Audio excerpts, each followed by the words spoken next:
स्वागत है आप सभी का आपके अपने YouTube चैनल आन्या एकेडमी में।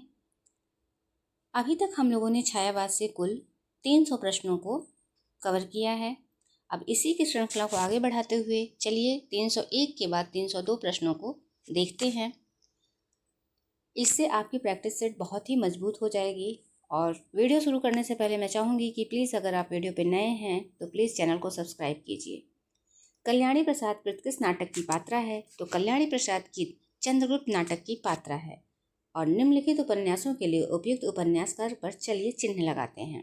तो सेवा सदन के हैं प्रेमचंद, निर्मला ये भी प्रेमचंद, तितली के हैं जयशंकर प्रसाद और परख के हैं जैनेन्द्र, त्यागपत्र के हैं जैनेन्द्र और चित्रलेखा लिखने वाले हैं भगवती चरण शर्मा, अंतिम आकांक्षा लिखने वाले हैं सिया राम शरण गुप्त और वहीं कुंडली चक्र लिखने वाले वृंदावन लाल वर्मा हैं।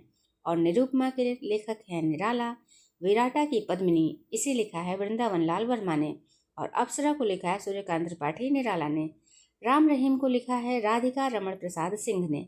और जैनेन्द्र का प्रथम उपन्यास कौन सा है?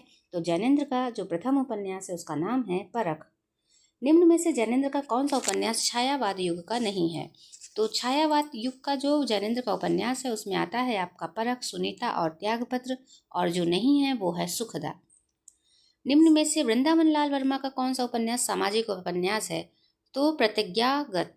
यह वृंदावन लाल वर्मा की जो उपन्यास है वो सामाजिक है।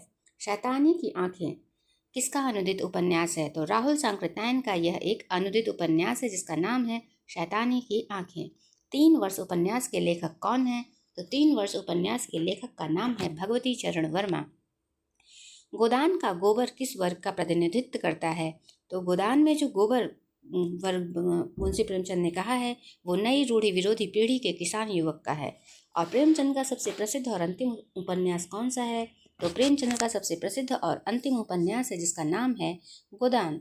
और प्रेमचंद का अपूर्ण उपन्यास कौन सा है? तो प्रेमचंद का अपूर्ण उपन्यास है मंगलसूत्र। होरी महतो प्रेमचंद के किस उपन्यास का प्रमुख पात्र है?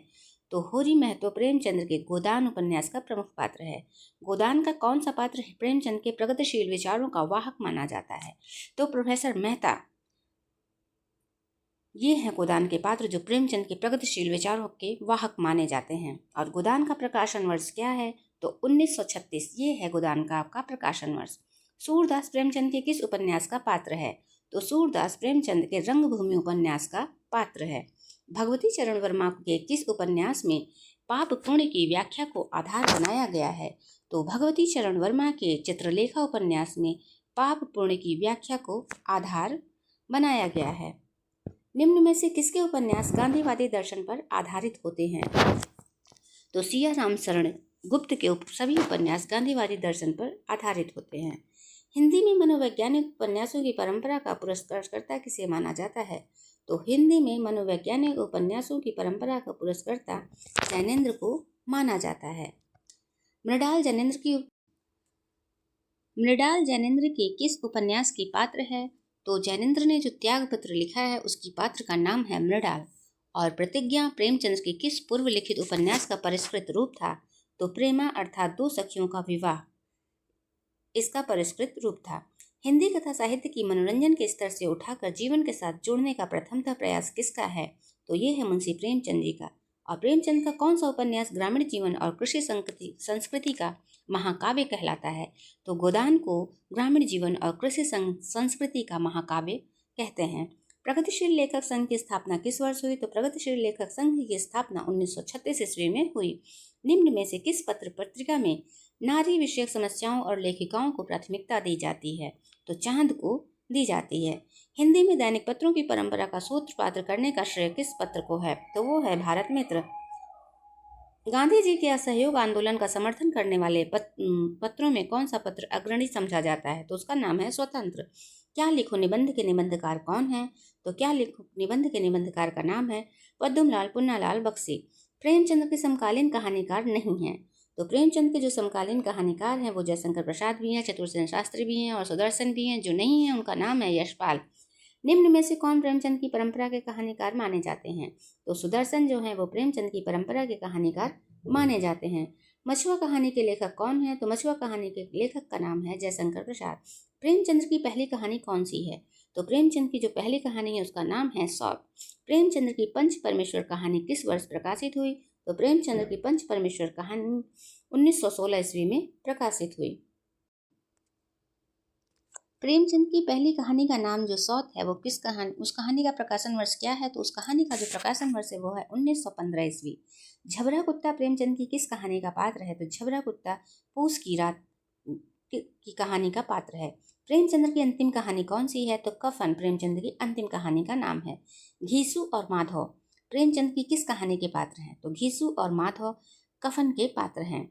निम्नलिखित कहानियों के लेखकों का नाम बताइए। तो यहाँ कुछ कहानी है और उन लेखकों के नाम चलिए जानते हैं। दामुल का कैदी प्रेमचंद, पिंजरे की उड़ान यशपाल, सतमी के बच्चे राहुल सांकृत्यायन ने लिखा है। जुदाई की शाम का गीत उपेंद्रनाथ अश्क ने लिखा है। यशपाल की कहानी है मकरेल। अश्क किस साहित्यकार का उपनाम है? तो उपेंद्रनाथ अश्क। अंतःपुर का आरंभ कहानी के रचनाकार हैं राय कृष्णदास। प्रेमचंद्र की आत्माराम कहानी में किस पशु अथवा पक्षी की भूमिका है? तो तोता की। मैकू कहानी के लेखक हैं प्रेमचंद।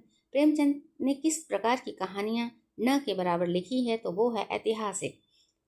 निम्न में से प्रेमचंद्र युगीन कहानीकार नहीं है। तो सुदर्शन है, प्रसाद जी भी हैं, कौशिक भी हैं। जो नहीं है वो है यशपाल। अगर आप भारत की समस्त जनता के आचार विचार, भाषा भाव, रहन सहन, आशा आकांक्षा, दुख सुख और सूझबूझ जानना चाहते हैं तो प्रेमचंद्र के उत्तम परिचायक आपको नहीं मिल सकता। किसका कथन है? तो ये है कि प्रेमचंद से उत्तम परिचायक आपको नहीं मिल सकता। कहने वाले हैं हजारी प्रसाद द्विवेदी। ज्ञान के साथ भावना का भी विकास होता है। यह साहित्य के संदर्भ में किसका कथन है? तो ये कथन है रामचंद्र शुक्ल का। मनुष्यानंद उपन्यास के लेखक का नाम है पांडे बचन शर्मा उग्र। हार की जीत सुदर्शन की कहानी है। प्रेमचंद को कबीर के बाद हिंदी का सबसे बड़ा व्यंग्यकार माना है रामविलास शर्मा ने। मोटे राम शास्त्री किसकी व्यंग्यात्मक कहानी है? तो मोटे राम शास्त्री प्रेमचंद्र की व्यंग्यात्मक कहानी है। और प्रेमचंद की शतरंज की खिलाड़ी किस प्रकार की रचना है? तो प्रेमचंद की शतरंज की खिलाड़ी एक ऐतिहासिक रचना है। गुंडा शीर्षक प्रसिद्ध कहानी किसकी है? तो गुंडा शीर्षक प्रसिद्ध कहानी जयशंकर प्रसाद की है। और जैनेन्द्र का पहला कहानी संग्रह कौन सा है? तो फांसी जैनेन्द्र का पहला कहानी संग्रह है। अश्क जी का पहला कहानी संग्रह कौन सा है? तो अश्क जी के पहले कहानी संग्रह का नाम है जुदाई की शान का गीत। फांसी कहानी संग्रह किस वर्ष प्रकाशित हुई? तो फांसी कहानी संग्रह 1929 में प्रकाशित हुई। डांची कहानी के लेखक कौन है? तो डांची कहानी के लेखक का नाम है उपेंद्रनाथ अश्क। चंद्रधन शर्मा गुलेरी ने किस पत्र का संपादन किया? तो चंद्रधन शर्मा गुलेरी ने समालोचक पत्र का संपादन किया। भगवती चरण वर्मा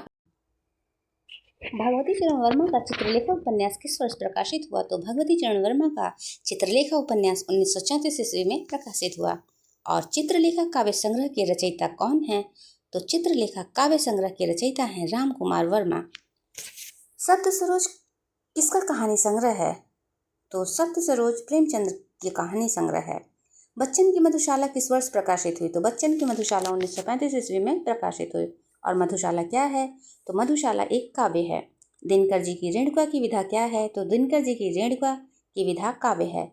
और पृथ्वीराज की आंखें यह किसका एकांकी संग्रह है? तो ये राम कुमार वर्मा का एकांकी संग्रह है जिसका नाम है पृथ्वीराज की आंखें। और अज्ञेय का काव्य संग्रह भग्नदूत का प्रकाशन वर्ष क्या है? तो अज्ञेय का काव्य संग्रह भग्नदूत का प्रकाशन वर्ष है 1933 ईस्वी। निम्न में से उदय शंकर भट्ट द्वारा रचित गद्य कौन सा है? तो बीमार का इलाज। ये लिखने वाले हैं उदय शंकर भट्ट और यह इनकी एक गद्य रचना है। शुद्ध कविता की खोज किस विधा की रचना है? तो शुद्ध कविता की खोज निबंध की विधा है। टूटते परिवेश के रचनाकार कौन है? तो टूटते परिवेश के रचनाकार हैं विष्णु प्रभाकर। स्वर्ग की कल्पना कविता हरिऔध जी के किस काव्य संग्रह में संग्रहित है? तो स्वर्ग की कल्पना जो कविता है वो हरिऔध जी के पारिजात काव्य संग्रह में संग्रहित है। मुंशी प्रेमचंद द्वारा रचित कहानी नमक का दरोगा किस कहानी संग्रह में संग्रहित है? तो मुंशी प्रेमचंद द्वारा रचित कहानी नमक का दरोगा पंच परमेश्वर कहानी संग्रह में संग्रहित है। कामायनी दर्शन के रचनाकार कौन है? तो कामायनी दर्शन के रचनाकार का नाम है विजयेंद्र। साकेत महाकाव्य की भाषा कौन सी है? तो साकेत महाकाव्य की भाषा खड़ी बोली है। उग्र जी की कौन सा कहानी संग्रह सरकार द्वारा जब्त कर लिया गया था? तो उग्र जी की जो कहानी संग्रह चिंगारियां थी उसको सरकार के द्वारा जब्त कर लिया गया था। पनघट कहानी संग्रह की रचयिता कौन है? तो पनघट कहानी संग्रह की रचयिता का नाम है सुदर्शन। दुखुआ मैं कासो कहूँ मोरी सजनी, ये कहानी के रचनाकार कौन है? तो इस कहानी के रचनाकार का नाम है चतुरसेन शास्त्री। सुमाता प्रसाद की किस कहानी की पात्र है? तो सुमाता प्रसाद की देवरथ कहानी की पात्र है। जयशंकर प्रसाद की पहली कहानी कौन सी है? तो जयशंकर प्रसाद की पहली कहानी का नाम है ग्राम। और प्रसाद जी की अंतिम कहानी कौन है? तो जहाँ जयशंकर प्रसाद की पहली कहानी का नाम है ग्राम और वहीं अंतिम कहानी का नाम है सालवती। मधुलिका प्रसाद की किस कहानी की पात्र है? तो पुरस्कार मधुलिका प्रसाद की कहानी की पात्र है। प्रेमचंद्र की अंतिम कहानी कौन सी मानी जाती है? तो कफन प्रेमचंद्र की अंतिम कहानी मानी जाती है। और प्रसाद की पहली कहानी ग्राम सन 1911 ईस्वी में किस पत्र में छपी थी? तो जो प्रसाद जी की पहली कहानी जिसका नाम ग्राम है वो 1911 ईस्वी में इंदु पत्र में छपी थी। और हिंदी गल्प कला का विकास इस निबंध के निबंधकार कौन है? तो हिंदी गल्प कला का विकास के निबंध के निबंधकार का नाम है मुंशी प्रेमचंद। कहानियों में तो हिंदी उनसे बहुत पीछे हरगिज नहीं है, चाहे वे इसे माने या ना माने। प्रसाद, कौशिक या जैनेन्द्र की रचनाओं के विषय में तो हमें कुछ कहना नहीं है।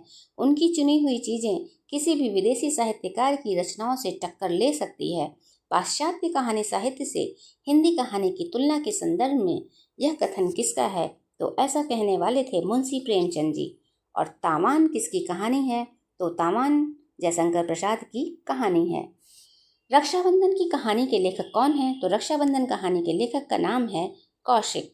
जैनेन्द्र की हत्या कहानी किस वर्ष प्रकाशित हुई? तो जैनेन्द्र की जो हत्या कहानी थी वो 1927 ईस्वी में प्रकाशित हुई। तो इसी के साथ आज का वीडियो यहीं पे ख़त्म होता है। मिलते हैं कल इसी के श्रृंखला को आगे बढ़ाते हुए कल की क्लास में। तब तक के लिए आप सभी का धन्यवाद।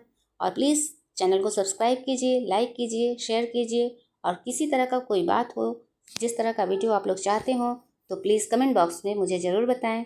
आप सभी का दिन शुभ हो।